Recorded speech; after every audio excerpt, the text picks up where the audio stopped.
Okay, no, it's got to be like this, and then you and you just like that, like firm. You got to you clap it like you mean it. Just. Hi, I'm John Chuldenko. I graduated in 1998 from the Cleveland Institute of Art, and I'm a film director in Hollywood. I do a few campaigns for Time Warner. I did these a series of commercials for movietickets.com that ran in like 3,000 screens around the country. I just completed my first feature film called Nesting, independent romantic comedy. I wrote and directed the movie. I tend to do comedies, even like my commercials and stuff like that, I tend to do comedies. My job is really inspiring people. My job is to speak with the crew, who are all a group of artists, you know, set decorators or wardrobe people or makeup people, and try to get them to want to do their best. I majored in graphic design at the Institute, and I had an instructor named Dave London. I was showing some storyboards, and I guess he was kind of impressed with the thinking involved, and he said, "You should write." And I started to transition to more as a writer and as more of a creative director as opposed to a designer.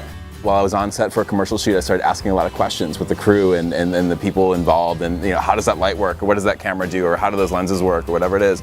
I got a lot of knowledge just sort of being on set, and then eventually I said, hey, I could probably do this. I packed up everything into this Volkswagen Beetle that I had in Cleveland, packed up my worldly goods and just hit the road with a buddy of mine. And we drove, you know, across the country, landed in LA.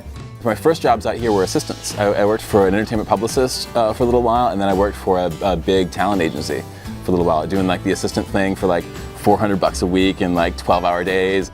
I took that job and learned how contracts worked and learned how deals got negotiated. But eventually the assistant life was not for me. So I had to get back into the creative side of things. And then, yeah, pushed really hard to try to get some commercial directing work and writing work, and did a documentary for television, and then had a series on A&E.